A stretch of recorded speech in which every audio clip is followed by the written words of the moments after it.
স্বাগত নয়নঞ্জন চক্রবর্তী। হেডলাইন্স ত্রিপুরায় আপনাকে স্বাগত। নয়নঞ্জন চক্রবর্তী উনি আছেন আমেরিকাতে। আমরা জানি যে জো বিডেনের যুগ শুরু হচ্ছে, ট্রাম্পের বিদায় হয়ে গেছে, ট্রাম্প যুগের অবসান ঘটেছে। আজকে আমরা আগরতলা থেকে সরাসরি কথা বলবো যে জো বিডেনের যুগ নিয়ে, আমেরিকার সর্বশেষ কি পরিস্থিতি এবং এই যে একটা পরিবর্তনে আমেরিকাবাসীদের কি অবস্থা, কি তাদের মানসিক অবস্থান, বা বিভিন্ন অভিবাসন নীতি থেকে জলবায়ু পরিবর্তন থেকে শুরু করে ভ্যাকসিন নীতি। আমরা জানি যে 46তম রাষ্ট্রপতি হচ্ছেন বাইডেন। নয়নঞ্জন শুনতে পাচ্ছেন? হ্যাঁ, শুনতে পাচ্ছি, বলুন। এই যে ট্রাম্প যুগের অবসান এবং বাইডেন যুগ শুরু হচ্ছে, এই ব্যাপারে আপনি বিস্তারিতভাবে, যারা আমাদের দর্শক আছে, আমাদের দর্শক গোটা বিশ্ব ছড়িয়ে আছে, আপনি যদি একটু বিস্তারিতভাবে বলেন যে তারপরে কি অবস্থা। বাইডেন আজকে উনি শহীদ, যারা করোনাতে যারা মারা গেছেন সেখানে উনি গিয়েছিলেন, এবং ট্রাম্পও বাইডেনের জন্য শুভকামনা প্রার্থনা করেছেন। যদিও আমরা যতটুকু জানতে পারছি শপথ গ্রহণে ট্রাম্পকে আমন্ত্রণ পর্যন্ত জানানো হয়নি। কি বলবেন? হ্যাঁ, এটা প্রণববাবু, নমস্কার, আমাকে এখানে ডাকার জন্য আপনাদের সবাইকে ধন্যবাদ। আমি এটা আসার আগে আমি একটা মিনিট সময় নিয়ে এই জানুয়ারি 20 ডেটটা সম্বন্ধে দুটো লাইন বলতে চাই। মানে কি করে এই ডেটটা এলো ইনঅগারেশনের হিসেবে, এটা খুব ইন্টারেস্টিং, অনেক লোকই জানে না। প্রথম যখন আমেরিকা স্বাধীন হয় 1776 সালে, যখন কনস্টিটিউশন লেখা হয়, তখন দুটো ডেট মাথায় প্রথমে কনস্টিটিউশনে লেখা ছিল। একটা ভোটের দিন হিসেবে, একটা হচ্ছে নভেম্বর 4, যেটা এখনো রয়েছে। আর যেই ইনঅগারেশনের ডেটটা লেখা ছিল মার্চ 4।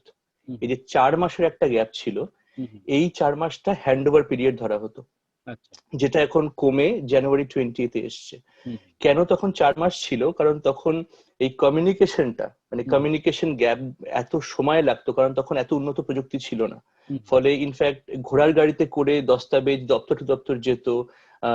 ইনফ্যাক্ট ভোটের ফলাফল আসতে অনেক সময় লাগতো, কারণ সব হাতে গোনা হতো। ফলে এই 4 মাস প্রায় লেগে যেত মার্চ 4 অব্দি। মার্চ 4 নতুন মানে প্রেসিডেন্ট উনি শপথ গ্রহণ করতেন। ধীরে ধীরে কি হলো, এই প্রযুক্তিগত উন্নতিগুলো হলো, বেতার এলো, টেলিগ্রাম এলো, ফোন এলো, তখন ধীরে ধীরে ধীরে ধীরে এই টাইমটা কমে যেতে লাগলো। এবং পরে বুঝতে পারলো সবাই যে এই 4 মাস দরকারি নয়, একটু কম হলেও চলবে। ফলে তখন এই 1910 পর থেকে ধীরে ধীরে এই চিন্তাটা এলো যে কমিয়ে আনা উচিত টাইমটাকে। 1937 সালে যখন রুজভেল্ট সেকেন্ড টার্মের জন্য প্রেসিডেন্ট হলেন, রুজভেল্ট 4 বার প্রেসিডেন্ট হয়েছিলেন, 33-এ প্রথমবার, 37-এ সেকেন্ড বার। এই সময় তখন ওরা একটা অ্যামেন্ডমেন্ট করে, কনস্টিটিউশনে অ্যামেন্ডমেন্ট করে, সেখানে এখানকার পার্লামেন্ট, যেটাকে সেনেট বলে, সেখানে একটা দেওয়া হয়, মানে প্রস্তাব দেওয়া হয় কমিয়ে আনার। কেউ বলে এটাকে 2 মাস করতে, কেউ বলে 3 মাস করতে। এই টানাপোড়েনের মধ্যে এটাকে 2.5 মাস করা হয়, মানে ভোটের থেকে 2.5 মাস পরে সেটাকে জানুয়ারি 20, তখন এই অ্যামেন্ডমেন্টটা করে প্রথম 1937-এ রুজভেল্ট জানুয়ারি 20-তে শপথ নেন। তার আগে পর্যন্ত মার্চ 4-তে নিচ্ছিলেন। এই তো গেল হিস্ট্রি, বলতে পারেন এটা একটা হিস্ট্রি। এটা মানে অনেকেই নতুন, এখানকার আমেরিকানরা অনেকেই জানেন না। তারপরে বলতে গেলে এই যে এই বছর এই মানে হিস্টোরিক্যাল একটা সিগনিফিকেন্স আছে। এবার পলিটিক্যাল আর সোশ্যাল সিগনিফিকেন্স যদি আপনি দেখেন, একটা হিউজ ইমপ্লিকেশন আছে এই ভোটটার, এই জানুয়ারি 20 এই বছর। আমি গত 4টে ভোট, আমেরিকার ভোট খুব কাছ থেকে দেখছি। 2008 খুব সিগনিফিকেন্ট ছিল, বড় একটা হিস্টোরিক একটা চেঞ্জ ছিল, কারণ প্রথম ব্ল্যাক প্রেসিডেন্ট বারাক ওবামা এলেন। কিন্তু আমার মনে হয় না গত 50 বছরে আমেরিকাতে এত ইস্যুর ওপর, এত বার্নিং ইস্যুর মাঝখানে একটা ভোট হয়েছে। এত রকম প্রবলেমের মধ্যে দিয়ে দেশটা গেছে গত 2 বছর 3 বছর। অনেকে বলে কোভিড-19, কিন্তু কোভিড-19-এর আগেও আমেরিকা অনেকটাই দ্বিধাবিভক্ত হয়েছে, মানে অনেকটাই ইস্যু ফেস করছিল, অনেক ইস্যু ফেস করছিল। ফলে এই যে গত 1 বছর ধরে কোভিড-19 একটা বিরাট একটা প্রবলেম আমেরিকাতে, প্রতিদিন হাজার হাজার মানুষ মারা যাচ্ছে। এটাকে ট্রাম্প কি করে হ্যান্ডেল করেছে, সেটা নিয়ে প্রচুর তর্ক আছে, বিতর্ক আছে। খুবই দ্বিধাবিভক্ত হয়ে গেছে দেশটা এই টার্মসে। সেই জন্যই এই শপথ গ্রহণটা। তারপরে একটা বড় ব্যাপার হচ্ছে রেশিয়াল ইনজাস্টিস নিয়ে যে ঘটনাটা হলো মে 7-এ, জর্জ ফ্লয়েডকে ঘাড়ের ওপর বসে তাকে প্রায় পুলিশ ব্রুটালিটিতে মারা হলো। আমি মেরে ফেলাই হলো বলছি, কারণ যে পুলিশ অফিসার ঘাড়ের উপর বসেছিলেন তাকে মার্ডার চার্জেই অভিযুক্ত করা হয়েছে, সুতরাং আমি তাকে মেরে ফেলাই বলছি।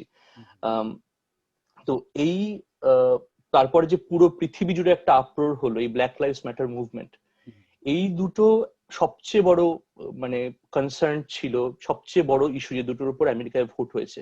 এত বড় দুটো ইস্যুর উপরে আমেরিকায় কখনো আগে ভোট হয়নি, দুটো বার্নিং ইস্যুর মধ্যে চলাকালীন। তো এইটা বিরাট একটা ইমপ্লিকেশনস রয়েছে। আর আমার মনে হয় না যে এটা বলা ঠিক হবে যে ট্রাম্পকে ডাকা হয়নি ইনঅগারেশনে। ট্রাম্প যেদিন বাইডেন ইয়ে করতে যাবেন, ইনঅগারেশনের একটা স্পিচ দেবেন, তার আগে ট্রাম্প নিজেই বলে দিয়েছিলেন যে আমি যাব না। এবং বাইডেন বলেছিলেন যে আমি যদি ট্রাম্পের সাথে কোনো ব্যাপারে রাজি হয়ে থাকি, তাহলে এই ব্যাপারটা রাজি হয়েছি, যে ঠিক আছে, যে মানে ফাইন, আমি একদম এগ্রি করছি ওনার সাথে যে উনি আসছেন না, খুব ভালো হয়েছে। উনি জাস্ট এগ্রি করেছেন, উনি এরকম ভাবে বলেননি যে ট্রাম্প আসতে হবে না। তো এইখানে পুরো দেশটা এখন খুব উদ্বিগ্ন। দেশটা এখন গত 2.5 মাসেও অনেক ঘটনা ঘটেছে, যেটা মানে ভোটের পূর্ববর্তী যে ইস্যুগুলো ছিল সেটাকে ছাড়িয়ে এখন আরেকটা ইস্যু সামনে এসেছে, সেটা হচ্ছে ভোট রিগিং, ভোট ফ্রড, যেটা একটা ট্রাম্প এবং ট্রাম্পের যে allies, they wanted to prove যে এই ভোটটা রিগড হয়েছে তাদের থেকে। ওরা প্রায় 62টার ওপরে কেস ফাইল করেছে বিভিন্ন কোর্টে, কিন্তু ফাইনালি ওরা প্রুভ করতে পারেনি।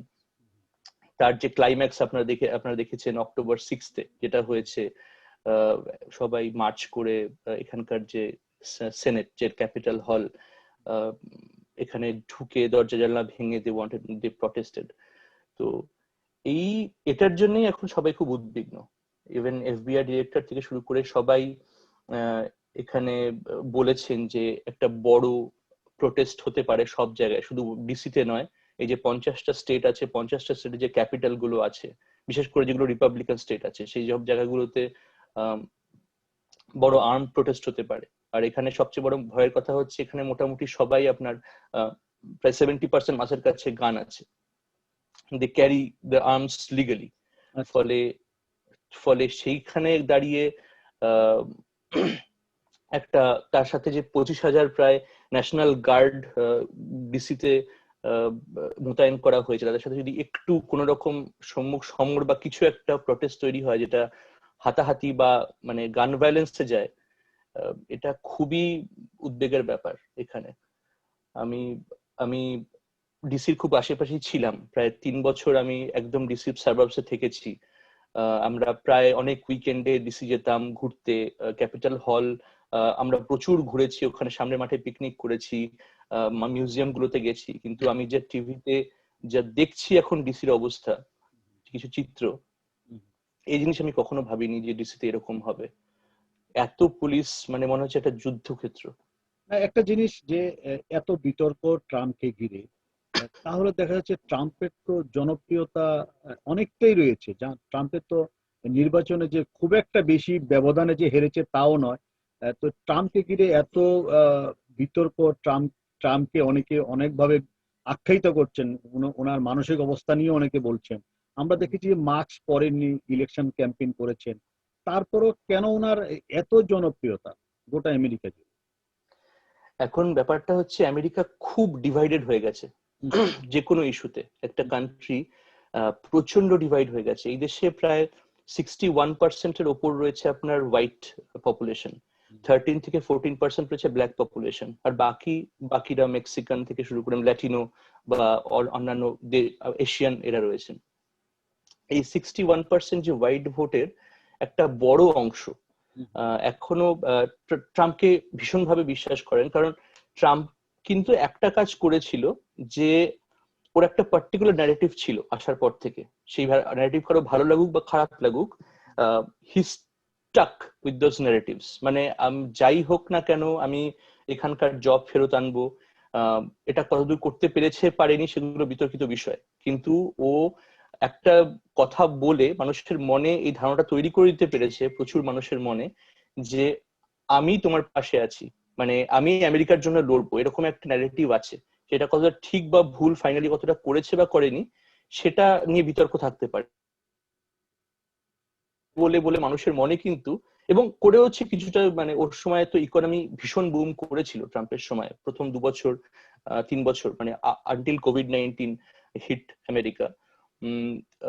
ইকোনমি বুম করেছিল, যেটা বেকারত্ব সবচেয়ে কমে ছিল, একদম নিচে নেমে এসেছিল, ফলে একটা লোকের আস্থা তৈরি হয়েছিল। কিন্তু যেটা হয়েছে তারপরে, কিন্তু এই কিছু কিছু জিনিস আরো বেড়েছে, মানে রেশিয়াল ডিসক্রিমিনেশন আরো বেড়েছে, ইমিগ্রেন্টদের প্রতি ডিসক্রিমিনেশন আরো বেড়েছে, অন্যান্য আদার দেন মানে হোয়াইট যারা আছে তাদের ভয়েস যত বেড়েছে তত এই প্রবলেম গুলো আরো বেড়েছে।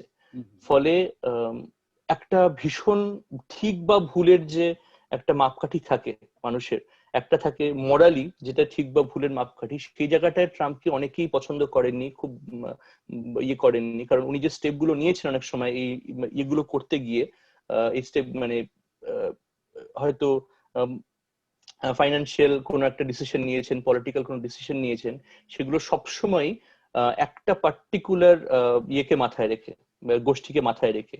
আর বাকি মানে বাকি গোষ্ঠীরা উপকৃত হয়েছেন, কিন্তু অনেক ক্ষেত্রে উপকৃত হননি, ভীষণ রিসিভিং এন্ডে থেকেছেন। ফলে দেশটা খুব বিভক্ত হয়ে গেছে। আর বিশেষ করে এই ব্ল্যাক লাইভস ম্যাটারের যে মুভমেন্টটা যেভাবে হ্যান্ডেল করেছেন, সেটায় মানে পুরো দেশ ক্ষেপে গেছিল একটা সময়, মানে ইভেন বিদেশেও প্রচুর ট্রাম্পের এগেনস্টে প্রচন্ড লেভেলে বিক্ষোভ হয়েছে, বিরোধ হয়েছে, যেটার জন্য দেশটা ভীষণ দিতে হবে। আপনি যদি লোকাল নিউজ চ্যানেল গুলোতে শোনেন, আপনি যদি লোকাল ফেসবুক ফোরাম গুলোতে যান, আমাদের ডেলাওয়্যারেরই যদি আমি ফেসবুক ফোরামে যাই, এখানে কি 2-3টে ফেসবুক ফোরাম আছে, এখানকার একদম লোকাল লোক, আপনারা দেখতে পাবেন যে লোকজন ভীষণ ডিভাইডেড এবং ভীষণ গালাগালির পর্যায়ে চলে গেছে এখন। এই মানে পলিটিক্যাল যে কোনো ডিবেট, কেউ কাউকে পছন্দ করছেন, আইদার আপনি 100% এই সাইডে অথবা 100% এই সাইডে, মাঝামাঝি লোকগুলো অনেক কমে গেছে এখন। এটাই হচ্ছে সবচেয়ে মুশকিল। একটা জিনিস ট্রাম্প বলেছেন, যে একদম শেষ দিকে ট্রাম্প বলেছেন যে আমি কখনোই সাফল্যের সহজ পথ খুঁজে বেড়াইনি, আমি আমার সমালোচনা আমি এড়াতে চাইনি, আমি জানি সমালোচনা হবে, তবু আমি কাজটা করেছি। ব্যক্তি মানুষ হিসেবে ট্রাম্প কিরকম ছিলেন, একজন হিউম্যান বিইং হিসেবে ট্রাম্প কিরকম ছিল? হিউম্যান বিং হিসেবে ট্রাম্প আমার মতে, ব্যক্তিগত মত বলছি, কোয়েশ্চেনেবল। মানে ওনার অনেক মোরাল স্ট্যান্ডিং যেগুলো আছে সেগুলো হয়তো কোয়েশ্চেন করা যেতে পারে অনেক ক্ষেত্রেই। যেরকম উনি যেভাবে হোয়াইট সুপ্রিমেসিস্ট যারা আছেন, এখানকার যারা রেসিস্ট যারা গ্রুপ আছেন, তাদের কিছুটা হলেও তাদের মানে প্রথম থেকে ইয়ে করার চেষ্টা করেনি, তাদের প্রথম থেকে যে মানে সাবধান হতে বলা বা একটু নিচু ইয়ে করতে বলা, সেটা বলেননি। ওদের যে মনে আছে 2016-তে যখন ট্রাম্প এলো, তার পরবর্তীকালে একটা ভার্জিনিয়ার শার্লটভিলে একটা হোয়াইট সুপ্রিমিস্টদের মিছিল হয়েছিল। প্রায় 30 বছর পরে ওরা হোয়াইট সুপ্রিমিস্টরা নিজেরা মশাল নিয়ে হাতে বেরোয়, মানে পুরো kill the Jews kill the Muslims এই স্লোগানে। এটার ভিডিও ফুটেজও আছে অনেক জায়গায়, এবং মেইন স্ট্রিম মিডিয়াতে প্রচুর, সিএনএন, ফক্স সব জায়গায় দেখানো হয়েছে। এই বিশাল রেশিয়াল মুভমেন্টের পরে ওখানে লোকও মারা যায়, ওখানকার ব্ল্যাকদের সাথে একটা বাকবিতণ্ডা হয়, ওখানে মারপিটও হয়, লোক মারা যায়। সেখানে যখন ট্রাম্পকে রিয়েকশন দিতে বলা হয়, ট্রাম্প একটাই রিয়েকশন দিয়েছিলেন যে there are good people in both sides of the rally. মানে উনি ওই জন্যে তখন সবাই ভীষণ রেগে যায় যে আপনি একটা রেসিস্ট ইয়েকে কি করে তোল্লাই দিচ্ছেন, একটা রেসিস্ট একটা রিজিমকে কি করে এত তোল্লাই দিচ্ছেন। তার পরবর্তীকালে মোরালি মানে অনেক মলেস্টেশনে যুক্ত যেসব লোকজন রয়েছেন, গেজেল ম্যাক্সওয়েল, তিনি ধরা পড়েছেন কয়েকদিন আগে, তিনি তাকে ট্রাম্প বলেছেন যে I wish best of luck to her. এইসব কমেন্ট গুলোতে লোকজন মোরালি কিন্তু ট্রাম্পকে খুব একটা পছন্দ করেনি, কিন্তু ট্রাম্পের যে পপুলারিটি আছে মানে যেহেতু কান্ট্রিটা ডিভাইডেড, ওই জন্য তার পপুলারিটি, তার যে পোর্শন অফ ইয়ে আছে তাতে খুব প্রচন্ড বেড়ে গেছে, এবং তিনি যা বলেন তাতে স্টিক করে থাকেন এবং সেই কথাটা বলতে থাকেন এন্ড ক্রিয়েটস এ ন্যারেটিভ। ফলে মানুষের মাথায় একটা ভীষণ সত্যিকার দশ চক্রে ভগবান ভূত বলে যেটা, হুম হুম হুম। সেই জিনিসটা উনি মানে করে দিতে পারেন লোকের মাঝখানে, বলে বলে বলে বলে একটা আচ্ছা, হয়তো মিথ্যে হয়তো সত্যি হয়ে যায়। আপনি তো এই যে আমেরিকার মিডিয়া ফলো করছেন, আমেরিকার মিডিয়া ট্রাম্পকে কিভাবে বিশ্লেষণ করছে? আমেরিকার মিডিয়াও এখানকার মতো বিভক্ত বলতে পারেন। এই একটা একটা রিপাবলিকান মিডিয়া আছে, একদম লিবারেল আর ডেমোক্র্যাট মিডিয়া আছে, যেমন সিএনএন, এমএসএনবিসি, এবিসি নিউজ, এগুলো হচ্ছে ডেমোক্রেটিক মিডিয়া। আর ফক্স থেকে শুরু করে আরো দু তিনটে অনেক ভালো ভালো মিডিয়া হাউস আছে যেগুলো রিপাবলিকানদের তো ইয়ে করে, সাপোর্ট করে এবং ট্রাম্পকে অনেক অনেক মানে ফেসিলিটেট করে বিভিন্ন ক্ষেত্রে। তো আপনি যদি দুটো মিডিয়া দেখেন, একদম মনে হবে দুটো আলাদা দেশে আছেন। আচ্ছা। এটা অদ্ভুত একটা ন্যারেটিভ। মানে আপনি যদি দেখেন, মানে আমি কয়েকদিন আগে একটা অদ্ভুত লাগছিল দেখে, একটা ব্ল্যাক র্যালি হচ্ছিল, ব্ল্যাক লাইভস ম্যাটার র্যালি হচ্ছিল, একজন হোয়াইট লোক তাতে বন্দুক নিয়ে এগিয়ে যাচ্ছে। আচ্ছা। ভিডিওটা দেখানো হচ্ছে, পুরো ভিডিওটা এটা, বন্দুক নিয়ে এগিয়ে যাচ্ছে, তারপরে একটা লোককে শুট করে ব্ল্যাক লাইভস ম্যাটারে, সেখান থেকে আবার হেঁটে সে ব্যাক করছে রাস্তা দিয়ে, তখন সে পুলিশের গাড়ির সামনে দিয়ে ব্যাক করছে হাতে বন্দুক নিয়ে। আচ্ছা। এখন এবং সেখানে ও গুলি করার পরে মারও খেয়েছে, মানে ওখানকার গুলি চালানোর পরে ওখানে ব্ল্যাক লাইভস ম্যাটারের লোকজন পেটাচ্ছে ওই হোয়াইট সুপ্রিমেসিকে গুলি করার জন্য। তো তারপরেও পালিয়ে যাচ্ছে ইয়ের দিকে, মানে পুলিশের গাড়ির দিকে ব্যাক করছে। সিএনএন যদি দেখেন, সেখানে দেখাচ্ছে পুলিশ ছেলেটা গুলি করে পালাচ্ছে। আর যদি আপনি ফক্স দেখেন তাহলে দেখাবে ওই ছেলেটাকে মারছে, ব্ল্যাক লাইভস ম্যাটারের লোকজন মারছে। ফলে মানে ফক্স দেখাচ্ছে যে একজন হোয়াইট লোককে ব্ল্যাকরা মারছে, একদম মানে ব্ল্যাক লাইভস ম্যাটারের কিরকম mob, matter is not a good ইয়ে, অ্যান্টিফা বা অন্যান্য টেররিস্ট অর্গানাইজেশন ঢুকে গেছে ব্ল্যাক লাইভস ম্যাটারের মধ্যে, এখানে লোকটাকে মারছে। আর ওখানে দেখাচ্ছে, সিএনএ দেখাচ্ছে, দেখুন একটা হোয়াইট পার্সন লোকটাকে গুলি করে ইভেন পুলিশের গাড়ির সামনে দিয়ে হেঁটে চলে যাচ্ছে, কিন্তু মানে কেউ কিছু বলছে না। তো এই যে ডিভিশন, এই যে মানে সাইড, মানে একটা সাইড অফ দ্য স্টোরি দেখানো, মানে এক একটা ইয়ে সেটা আছে এখানে। এবং এরা প্রকাশ্যে লবি করে, এরা প্রকাশ্যে বলে যে আমরা একে সাপোর্ট করি, একেই এর ভার্সনটাই আমরা বলি। তো এরকম এখানকার মিডিয়া অনেকটাই একটা বিভক্ত। জিনিস যে বিল ক্লিন্টন থেকে শুরু করে বরাক ওবামা থেকে শুরু করে ট্রাম্প, ট্রাম্পকে আমরা দেখলাম যে 2 বছরে 2বার ইমপিচমেন্ট করা হলো। এটা আমেরিকার ইতিহাসে একটা নজিরবিহীন একটা দৃষ্টান্ত যে একজন প্রেসিডেন্টকে ইমপিচমেন্ট করতে হচ্ছে এবং ইমপিচমেন্ট পাস হয়ে গেছে, ক্যাপিটাল হিল ভাঙচুর করা হয়েছে। তো আপনি একজন অ্যানালাইস্ট হিসাবে ট্রাম্পকে আমেরিকাভাষী বা মানুষ, ডিভিশনটা ছেড়ে দিন, ডিভিশনটা তো যারা সাপোর্টার তারা তাদের মতো বলবে, কি হিসাবে ট্রাম্পকে মনে রাখবে? ট্রাম্পকে কিভাবে মানুষ, মানে ওই দেশের মানুষ, নিরপেক্ষ তো কিছু মানুষ আছে, নিরপেক্ষ মানুষের মানে মানে কিভাবে ট্রাম্পকে মনে রাখবে? ট্রাম্পকে মেইনলি নিরপেক্ষ মানুষরা কিন্তু মনে রাখবে পার্সন হু, মানে কয়েকটা ভালো দিক আছে, যেমন he is a first person who came out of political arena. প্রথম যে পলিটিক্যাল, মানে ট্রাম্পকে কিন্তু পলিটিক্যাল হিসেবে কেউ জানতো না, পলিটিক্যাল কোনো ব্যাকগ্রাউন্ড ছিল না ট্রাম্পের। ট্রাম্প ওয়াজ এ আচ্ছা। বিজনেসম্যান, ওকে। একদম প্রপার বিজনেসম্যান। সেখান থেকে ও পলিটিক্যাল এরেনাতে এসে মানে আমেরিকাকে ভালোর জন্য হোক খারাপ জন্য হোক একটা চেঞ্জ করে দিয়ে গেছে। এটা একটা বড়, আমি যদি অ্যাজ এন অ্যানালিস্ট বলি, এই চেঞ্জটা ভালো কিছু চেঞ্জ নয়। এই যে চেঞ্জটা হয়েছে গত 4 বছরে আমেরিকার, আদার দেন ওই প্রথম 2 বছরের ফাইন্যান্সিয়াল ইকোনমিক একটা বেটারমেন্টের জায়গায় আমেরিকা থাকা ছাড়া প্রচুর লুজ করেছে আমেরিকা অ্যাজ এ কান্ট্রি। এবং মানে বেশিরভাগ লিবারাল যারা আমার বন্ধু বান্ধব আছেন তারা ব্যাপারটাকে অনেকটা এভাবেই দেখছেন, যে যে সমস্ত অ্যালাইস ছিল পুরো পৃথিবীতে, ট্রাম্পের যে সমস্ত আমেরিকার যেসব অ্যালাইস ছিল তারা ধীরে ধীরে দূরে সরে গেছে। কারা কাছে এসছে? একদম এক্সট্রিমিস্ট দেশ, মানে যারা একদম অটোক্র্যাট যেসব দেশগুলোকে বলে, রাশিয়ার কাছে এসছে, নর্থ কোরিয়ার কাছে এসছে, এই সমস্ত দেশগুলোকে কাছে নিয়ে এসছে এবং ধীরে ধীরে যে সমস্ত অ্যালায়েন্স ছিল, ইভেন ইসরায়েল কাছে এসছে, মিডল ইস্ট থেকে একটা দূরে সরে গেছে একটা জায়গা থেকে, মানে সমস্ত এই রেসপেক্ট গুলো খুইয়ে make America great again, great হওয়া কিন্তু একটু মুশকিল। সবারই তাই ধারণা যে একটা কান্ট্রি গ্রেট হওয়া কিন্তু শুধু তার ইকোনমিক রিফর্মে হয় না, তার একটা দেশে একটা আভিজাত্য থাকে, পৃথিবীতে যে একটা তার যে জায়গা থাকে, আভিজাত্য থাকে, তার যে একটা স্থান থাকে, যে সবাই রেসপেক্ট করবে দেখবে, সেই রেসপেক্টটা এখন ট্রাম্পের জমানায় আমেরিকার অনেকটা ক্ষুণ্ণ হয়েছে বলেই সবাই মনে করছে। শুধু তাই নয়, একটা ভীষণ রেশিয়াল ইনজাস্টিস থেকে শুরু করে এইসব জিনিসগুলো যে লং লাস্টিং এফেক্ট আছে। এই জন্যই সবাই বলছে যে ট্রাম্প ক্ষতি করে একটা বড় ক্ষতি হয়ে গেল গত 4 বছরে, কারণ দেশটা এতটাই বিভক্ত হয়ে গেল। এখন বাইডেনের পক্ষে সবচেয়ে বড় চ্যালেঞ্জ হবে যে দেশটাকে এক করা আবার, এবং এটা এক করতে করতে অনেকটা সময় চলে যাবে। ওই জন্য ট্রাম্পকে শুধু ট্রাম্পের যে বেশিরভাগ ডেভেলপমেন্ট এজেন্ডা গুলো ছিল সেগুলো ফুলফিল করতে পারেনি, যেরকম ওয়াল তৈরি করবে সেটা করতে পারেনি, তারপরে ইনফ্রাস্ট্রাকচারে প্রচন্ড ভালো ফল করবে আমেরিকা, সেটা এমন কিছু হয়নি, এমন কিছু রেল স্টেশন বা জাহাজ বা এমন কিছু তৈরি হয়নি, রাস্তাঘাট এমন কিছু অসাধারণ তৈরি হয়নি।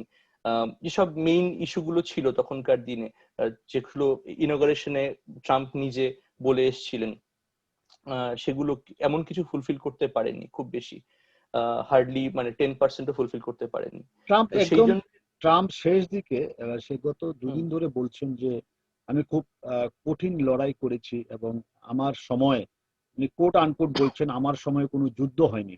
এটা ওনাকে, উনি এটা ওনার মানে একটা সফলতা বলে দাবি করছেন। আরেকটা জিনিস আমরা দেখেছি যে করোনা পরিস্থিতিতে সবচেয়ে বেশি ক্ষতিগ্রস্ত আমেরিকা, প্রচুর লোক মারা গেছে, এবং যেখানে গোটা বিশ্বের করোনা মৃত্যুর হার কমে যাচ্ছে, আমেরিকাতে কিন্তু ততটা কমছে না। আপনার কাছে কতটুকু তথ্য আছে আমি ঠিক জানি না, কিন্তু এখনো প্রায় প্রতিদিন 2-3 হাজার করে লোক এখনো মারা যাচ্ছে করোনাতে। তাহলে এই যে একটা বড় ক্ষতি হয়ে গেল আমেরিকাতে, এটাকে অনেক, এটাকে এই যে গোটা বিশ্বের 1 নম্বর দেশ হিসেবে যাকে মান্য করতো এবং একটা এরকম একটা উন্নতশীল কান্ট্রি, এত দূর একটা শক্তিধর কান্ট্রি, সেটা আজকে, এটা কি শুধুই ট্রাম্পের কারণে এতটা পিছিয়ে গেছে, বা আমরা বলবো যে বিভিন্ন ক্ষেত্রে আমরা দেখতে পাচ্ছি যে আগের যে আমেরিকাটা, আগের আমেরিকাটা এখন আর অন্য কান্ট্রিগুলো আগের মতো সমীহ করছে না? এক্স্যাক্টলি, মানে ট্রাম্পের যদি সবচেয়ে বড় ফেলিয়ার, ট্রাম্পের যদি চার্ট তৈরি করা হয়, সবচেয়ে বড় ফেলিয়ার যেটা ট্রাম্পের, সেটা হচ্ছে করোনাকে একেবারেই হ্যান্ডেল করতে না পারা ঠিকভাবে। এটা হচ্ছে সবচেয়ে বড় ফেলিয়ার বলে সারা হিস্ট্রি মনে রাখবে ট্রাম্পকে। এই যে প্রায় 4 লাখ মানুষ মারা যাচ্ছে এখন, মানে যা ডেটা আছে মোটামুটি 4 লাখ মানুষ মিনিমাম মারা যাবে প্রতিদিন, 2 থেকে 2,500, গত 2 সপ্তাহে প্রায় ওরকম 30,000 মানুষ মারা গেছে, 30,000 বোধহয় 32,000 মানুষ মারা গেছে। এর পরের 3 সপ্তাহে ফোরকাস্ট আছে সিডিসির যে প্রায় 90 থেকে 1,000 থেকে 1 লাখ লোক মারা যাবে আগামী 3 সপ্তাহে। তো এই যে একটা বিরাট ফেলিয়ার, তার মধ্যে ট্রাম্পের যে ন্যারেটিভ প্রথম থেকে একদম, আমরা মাস্ক পরবো না, আমরা হ্যান্ডশেক করব, আমাদের এটা জাস্ট একটা ভাইরাস, কয়েকদিন পরে চলে যাবে, এটা এমন কিছু ব্যাপার নয়। প্রথম যে আপনি যদি প্রথম 2-3 মাসের ন্যারেটিভ গুলো দেখেন, তারপরে যখন ব্যাপারটা পিক আপ করতে শুরু করে, তারপর ট্রাম্পের ন্যারেটিভ কিভাবে চেঞ্জ হয় এটা নিয়ে মানে খুব মানে হাস্যকর ভিডিও আছে, মানে আপনি যদি ন্যারেটিভ গুলো চেঞ্জ দেখেন। এবং ট্রাম্পের সাথে ট্রাম্পের যে মিডিয়া হাউস গুলো ট্রাম্পকে যেভাবে হেল্প করেছে ওই সময় এই ন্যারেটিভ গুলোকে প্রচার করতে, ন্যারেটিভ গুলোকে এস্টাবলিশ করতে। তারপরে যখন ট্রাম্প এই যে গত প্রথম 2-3 মাসে সমস্ত ফ্লাইট চলছিল, সব জায়গা থেকে ইন্টারন্যাশনাল ফ্লাইট আসা, এখান থেকে কোন রকম একদম রেস্টুরেন্ট, লাইব্রেরি, সিনেমা হল সব খোলা থাকা প্রথম 2-3 মাসে, এটা একটা বড় আকারে ছড়িয়ে পড়ার পরে ট্রাম্প যখন ড্যামেজ কন্ট্রোল করতে নেমেছে, তখন অনেক দেরি হয়ে গেছে। তখন তারপরে এমন ভাবে উইদিন আমেরিকা ছড়িয়ে গেছে, সেখানে সব জায়গাতে তখন আর কন্ট্রোল করার উপায় ছিল না। তারপরে তখন কন্ট্যাক্ট ট্রেসিং করবে কি, কারণ প্রায় এখানকার পপুলেশন প্রায় 430 মিলিয়ন, ইন্ডিয়ার 1/3। তো এত লোকের মানে এমন এমন এত বড় কান্ট্রি, ইন্ডিয়ার থেকে প্রায় 6 গুণ বড় একটা ভলিউমের কান্ট্রি, এখানে কন্ট্যাক্ট ট্রেসিং করতে যাওয়া একটা বিরাট ব্যাপার। ফলে আর এখানকার লোকজনও আছে ওরকম, মানে আমরা মাস্ক পরবো না কারণ আমরা ট্রাম্পের ন্যারেটিভকে হেল্প করছি। আমরা ট্রাম্পের র্যালি, ট্রাম্প দিনের পর দিন র্যালি করেছেন, টালসাতে র্যালি করেছেন, বিভিন্ন বড় বড় র্যালি করেছেন, 10-15 হাজার 20,000 লোক মাস্ক ছাড়া এসছে। এই যে এইভাবে যে ভীষণ একটা ইয়ে ছড়িয়ে গেছে, একটা যে প্রচুর ভাইরাস ছড়িয়ে গেছে এবং সেটাকে কোন রকম কন্ট্রোল করেনি, সেইটাতে একদম ট্রাম্প বড় ফেলিয়ার। একেবারে কোন রকম তাতে কোনো দ্বিধাই নেই যে এখানে ট্রাম্পের একটা বড় কারণ হারার।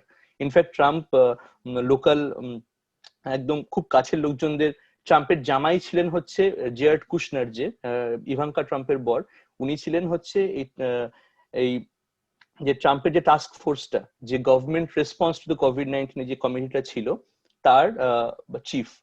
তো তার দেখার কথা, সে তখন ট্রাম্প এরকমও বলেছেন, সে বলেছে যে খুশি গিয়ে টেস্ট করতে পারবে, সবাই টেস্ট করবে। ইনফ্যাক্ট আমিও টেস্ট করেছি, আমার কোভিড-19 আমার কাশি মাঝে হয়েছিল, তখন আমি আমার কোভিড টেস্ট করিয়েছিলাম। তো যে কেউ গিয়ে টেস্ট করতে পারবে।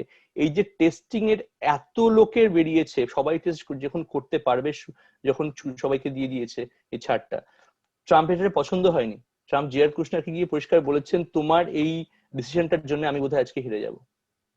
এটা পরিষ্কার নিউজেও এসছে যে ট্রাম্প বকেছেন তার জামাইকে যে তোমার এই ডিসিশনটা ভুল হয়েছে, তোমাকে এরকম সবাইকে টেস্ট করতে, বাঁধন ছাড়া টেস্ট করতে বলা উচিত হয়নি বলা।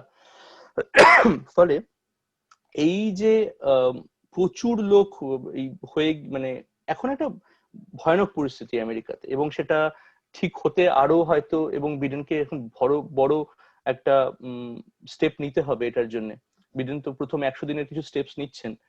প্রথম বলছেন যে প্রথম 100 দিনে প্রত্যেককে মাস্ক পরতে হবে, মাস্ক ম্যান্ডেটরি করবেন আমেরিকাতে। 100 দিনের মধ্যে 100 মিলিয়ন লোক ভ্যাকসিনেটেড হবে। তো এই সব জিনিসগুলো যদি উনি নিতে পারেন, বাইডেন যদি ফুলফিল করতে পারেন, তাহলে হয়তো কিছুটা কন্ট্রোল করা যেতে পারে।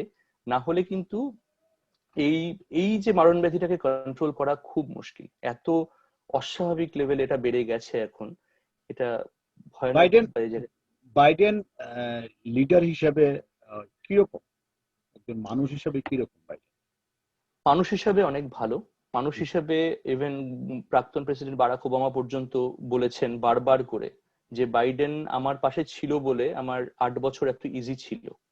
অ্যাজ এ ও ভাইস প্রেসিডেন্ট ছিল তখন বাইডেন, আর বাইডেনও মানে ঘটনাক্রমে আমার এরিয়া থেকেই, মানে ডেলাওয়্যারের লোক। তো উনি জন্মেছেন ইয়েতে, পেনসিলভেনিয়াতে, বাট উনি বড় হয়েছেন, ওনার স্কুলিং, কলেজ, তারপর ল ডিগ্রি পাস, তারপর এখানকার লোকাল পলিটিক্সে ঢোকা, সমস্ত ডেলাওয়্যারের থেকে। ফলে ডেলাওয়্যার একটা ডেমোক্র্যাট একটা স্টেট, এবং ওনার ভীষণ একটা এখানে প্রভাব রয়েছে। ওখানে রাস্তাতেও দেখা যায় ওনার মানে কথাবার্তা, ভিডিওস, ইনফ্যাক্ট ব্যানার্স রাস্তাতে দেখা যায়। তো উনি মানুষ হিসেবে কিন্তু as a person, as a human being, কিন্তু লোকের সাধারণ ধারণা হচ্ছে ট্রাম্পের থেকে অনেক ভালো। ওনার এমপ্যাথি আছে, এটা লোকে বলে ট্রাম্পের খুব বেশি নেই। ট্রাম্প নিজে যাচ্ছে, মানে যা ভালো সেটা করতে গিয়ে মানুষের কি খারাপ হচ্ছে না হচ্ছে উনি অতটা ম্যাটার করে না ওনার কাছে। ওনার কাছে রেজাল্টটাই ম্যাটার করে। কিন্তু বাইডেন, অনেকে মানে সব বেশিরভাগ ধারণা হচ্ছে অ্যাজ এ হিউম্যান উনি অনেক কিছু মানুষের ভালোটাকে আগে ইয়ে করেন। উনি একটা ইমিগ্রেশন এমন কোনো স্টেপ নেবেন না যেখানে একটা বাচ্চাকে বাবা মার থেকে আলাদা করে খাঁচায় রাখা হয়, যেটা এখন হচ্ছিল মেক্সিকোর বর্ডারে। এরকম টাইপের ডিসিশন গুলো হয়তো বাইডেন নেবেন না। বাইডেনের সামনে মূল যে চ্যালেঞ্জ গুলো কি কি হতে পারে? সবচেয়ে বড় চ্যালেঞ্জ এখন করোনা ভাইরাসকে ট্যাকেল করা সবচেয়ে বড় চ্যালেঞ্জ। কারণ ভ্যাকসিনেশন আমেরিকাতে যে স্পিডে হওয়ার কথা ছিল, ভাবা হয়েছিল, সেই স্পিডে হচ্ছে না। হয় ভ্যাকসিনটাকে ডিস্ট্রিবিউট করা হয়েছে খুব ফাস্ট, অনেক ভ্যাকসিন ডিস্ট্রিবিউট করা হয়ে গেছে। গত 3 দিন আগে রিপোর্ট পড়ছিলাম যে প্রায় 30 মিলিয়নের উপরে ভ্যাকসিন ডিস্ট্রিবিউট হয়ে গেছে, কিন্তু অ্যাকচুয়াল ভ্যাকসিনেশন দেওয়ার স্পিডটা লোককে অনেক কম। এটা প্রায় হাফও নয়, মানে 13 মিলিয়ন 14 মিলিয়ন মতো এখনো অব্দি মাত্র ভ্যাকসিনেশন হয়েছে। প্রায় এক্সকিউজ মি, প্রায় 400 মিলিয়ন লোক রয়েছে। ফলে এটাকে স্পিডটাকে আরো বাড়াতে হবে, ম্যাক্সিমাম লোককে ভ্যাকসিনেশন এর আওতায় আনতে হবে। ম্যাক্সিমাম লোককে টিকা দিতে হবে, এটা হচ্ছে প্রথম বাইডেনের সবচেয়ে বড় চ্যালেঞ্জ। এবং কি করে এই পেসটাকে আপ করবে, আগামী 6 মাসের মধ্যে কি করে হার্ড ইমিউনিটি আনবে, এটা হচ্ছে সবচেয়ে বড় চ্যালেঞ্জ বাইডেনের ক্ষেত্রে প্রেসিডেন্সিতে এখন। 2 নম্বর হচ্ছে এই দ্বিধাবিভক্ত একটা যে দেশ রয়েছে, পুরো একদম দুটো পোল অ্যাপার্ট, দুটো মানে ভিউজ রয়েছে, সেই ভিউজটাকে যদি কাছে কাছে আনা যায় কোনোভাবে, ধীরে ধীরে একটু কমিয়ে এই এক্সট্রিমিস্ট, সেটা করতে হবে থ্রু ডেভেলপমেন্ট। ও কিছু কথা বললে হবে না, কারণ বাইডেনকে যারা পছন্দ করে খুব পছন্দ করে, যারা পছন্দ করে না একেবারেই পছন্দ করে না। ও যে সবাই মানে মানে যারা ট্রাম্প সাপোর্টারদের মেইন কথাই হচ্ছে বাইডেন কয়েকদিন মানে বেশি দিন বাঁচবেন না, এরকম একটা লেভেলে কথাবার্তা। কারণ ওনার প্রচুর বয়স হয়ে গেছে, উনি ভালোভাবে কথা বলতে পারেন না, উনি বেশি দিন বাঁচবেন না। কামালা হ্যারিস প্রেসিডেন্সি ইয়ে নিয়ে নেবেন এবং ওনার একদম লেফট এজেন্ডা থাকবে, কমিউনিস্ট মেন্টালিটি হয়ে যাবে ওদের, ফলে এই দেশটা অন্যভাবে চলবে। এই একটা ভীষণ ভয় রয়েছে সবার। তো এই জিনিসটাও জাস্ট ডেভেলপমেন্ট দিয়েই ঠিক করা যায়। এই জিনিসটাকে সাধারণ মানুষের কাছে পৌঁছে এই স্টিমুলাস প্যাকেজ গুলো যেগুলো উনি কথা বলছেন, যেগুলো আমরা প্রথমে পেয়েছিলাম, 2বার পেয়েছি অলরেডি স্টিমুলাস প্যাকেজ, এখন বাইডেন আরেকটা স্টিমুলাস প্যাকেজের উপর কথা বলছেন, পার পার্সন আবার $2000 করে দেওয়ার কথা ভাবছেন, সেগুলোকে পাস করতে হবে সেনেটে, হাউসে। তো সেই জিনিসগুলোকে উনি যদি ঠিকঠাক মতো করতে পারেন, প্রথম 3 মাস ভীষণ চ্যালেঞ্জিং, এই বাইডেনের ক্ষেত্রে ভীষণ চ্যালেঞ্জিং। আর সেনেটেও খুব বেশি মেজরিটি নেই, হাউসে মেজরিটিটা বেটার, কিন্তু সেনেটে খুব বেশি মেজরিটি নেই, মানে অনলি 51-50 হচ্ছে মেজরিটি হয়ে যাবে মাত্র, মানে 50-50ই হয়েছে এখন এই মুহূর্তে। কামালা হ্যারিস আরেকটা এক্সট্রা ভোট পাবেন 20 তারিখের ইয়ের পরে, ইনঅগারেশনের পরে, ফলে ডেমোক্র্যাট সংখ্যাগরিষ্ঠ হবে, কিন্তু 51-50 হবে, মানে এতটাই কাছাকাছি। খুব ইজি নয় সমস্ত বিল পাস করা বা সমস্ত মানে খুব ফ্লুয়েন্টলি সরকার চালানো খুব ইজি নয়। আর ভারতের এই সাথে ভারতের সাথে সম্পর্ক কিরকম হতে পারে? ট্রাম্পের সাথে ভারতের সাথে মোদির সম্পর্ক আমরা দেখেছি ভালোই ছিল। খুব ভালো ছিল। হ্যাঁ হ্যাঁ, বিডেনের সাথে মোদির সম্পর্ক কিরকম হতে পারে? তো অনেকে সেটা স্পেকুলেট করছেন যে বিডেনের সাথে হয়তো বিডেন পাকিস্তানকে বেশি হেল্প করতে পারেন, ভারতকে কম ইয়ে করতে পারেন। কিন্তু আমার সেটা মনে হয় না পার্সোনালি। আমার মনে হয় রিলেশনশিপ মোটামুটি একই থাকবে, যদিও বোধহয় ইনঅগারেশনে উনি মোদিকে ডাকেননি। তবু আমার মনে হয় যে, কারণ আর একটা বড় কারণ হচ্ছে এই প্রথমবার ক্যাবিনেটে প্রায় 12 জন ইন্ডিয়ান অরিজিন লোক, যেটা আগে ছিল না, এবং তারা ভীষণ ক্ষমতাশালী পদে, এরকম নয় যে খুব ছোটখাটো কোনো পদে রয়েছেন। ডক্টর বিবেক মূর্তি, উনি হচ্ছেন সার্জন জেনারেল অফ ইউএসএ, মানে ইউএসএ নাম্বার 1 সার্জন জেনারেল ওকে ডিক্লেয়ার করা হয়েছে। ওনাকে বিডেন যে নিজের ইয়ে রয়েছে, যেটা নতুন টাস্ক ফোর্স গঠন করলেন ইয়ের এগেনস্টে, আপনার কোভিড-19 এগেনস্টে, এই রেসপন্স টাস্ক ফোর্স গঠন করলেন আসার পরে, তার চিফ হচ্ছেন বিবেক মূর্তি। ভীষণ একটা ইম্পর্টেন্ট পজিশন পেয়েছেন। এছাড়াও ডক্টর ট্যান্ডন আছেন, উনি মানে হোয়াইট হাউসের একটা বড় যে যেখানে বাজেট পাস করা হয়, সেই বাজেট পাস করার যে ইয়েটা, তার সেক্রেটারি, বিভিন্ন এজেন্সি যে বাজেট দেয়, এক্সকিউজ মি, আসলে এই এখানে যে ফলে অনেক বড় বড় জায়গায় খুব ভালো ভালো লোকজন রয়েছেন আমেরিকান অরিজিন, 12 জন মতো।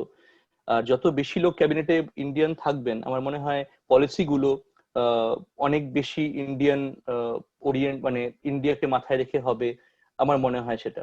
কারণ স্বাভাবিকভাবেই একটা লিনিয়েন্স থাকবে ইন্ডিয়ার প্রতি অনেক পলিসিতে, ফরেন পলিসিস থেকে শুরু করে ইমিগ্রেশন পলিসিস থেকে শুরু করে সবকিছুতেই ইন্ডিয়ান লিনিয়েন্স থাকবে।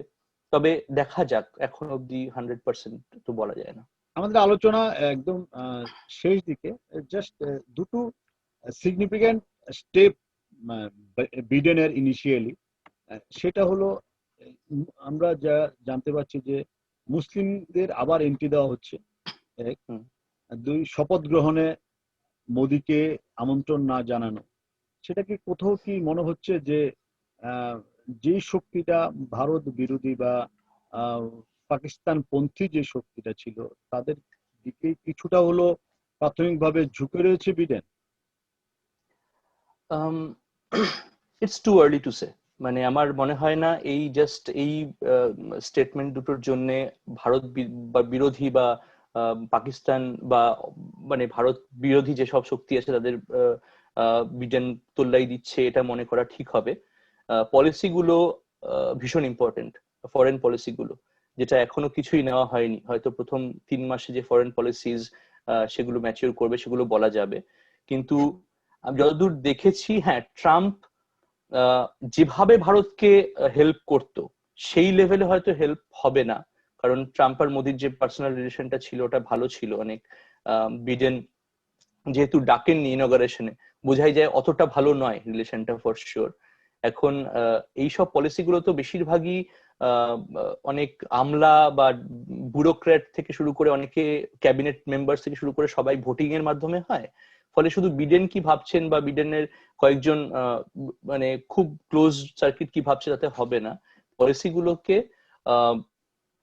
পলিসিগুলোকে কিন্তু ক্যাবিনেটে পাশ করতে হবে, প্রত্যেকটা সেনেটে পাশ করতে হবে, এবং সেনেটে কিন্তু একটা বড় সংখ্যক রিপাবলিকান যারা ইন্ডিয়াকে সাপোর্ট করবেন, তার সাথে প্রায় আমি যেরকম বললাম প্রায় অনেকে আছেন ইন্ডিয়ান অরিজিন যারা ডেমোক্র্যাট পার্টিতে রয়েছেন।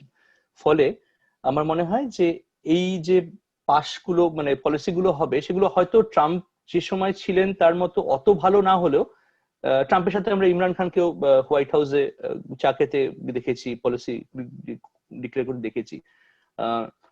তবে আমার মনে হয় না সেরকম লেভেলে কিছু ডিফারেন্স হবে ইন্ডিয়ানদের জন্য। হলে সেটা দেখা যেতে পারে, মানে মানে প্রথম 3-4 মাস বাইডেন ফরেন অ্যাফেয়ার্স এর দিকে তাকাবেও না, হয়তো প্রথম 6 মাসও তাকাবে না। ওকে আগে ইন্টারনাল প্রবলেম গুলোকে সর্ট আউট করতে হবে বেশি করে, ইমিগ্রেশন প্রবলেম সর্ট আউট করতে হবে বেশি করে, কোভিড-19 থেকে শুরু করে এই ব্ল্যাক লাইভস ম্যাটার এই ইস্যুগুলোকে আরো বেশি করে ওকে ঠিক করতে হবে। তারপরে ফরেন পলিসিজ ইন্ডিয়ার এখন বাইডেন একটু চায়নাপন্থী বেশি, যেরকম বিদ্বেষ ছিল চায়নার প্রতি যেটা ট্রাম্পের, সেই বিদ্বেষ হয়তো থাকবে না। ফলে এখন দেখা যাক, হয়তো কিছুটা ইয়ে হতে পারে, কিন্তু অতটাও আমার মনে হয় না ওরকম খারাপ কিছু হবে যাতে ইন্ডিয়াকে একেবারেই মানে পাত্তা দেওয়া হবে না, এরকম হবে না। অনেক ধন্যবাদ। এতক্ষণ কথা বলেছেন হেডলাইন্স ত্রিপুরার সাথে, আমরা বিস্তারিতভাবে আমরা জানতে পেরেছি, বা আমাদের যারা দর্শক আছে গোটা বিশ্ব ছড়িয়ে যে দর্শক আছে আমরা জানাতে পেরেছি যে কি সর্বশেষ আমেরিকার কি পরিস্থিতি, বাইডেন কিরকম মানুষ, ট্রাম্পের কি ব্যর্থতা ছিল। আমরা আবার যোগাযোগ করব। ভালো থাকবেন, সুস্থ থাকবেন। আপনারা ভালো থাকবেন, নমস্কার।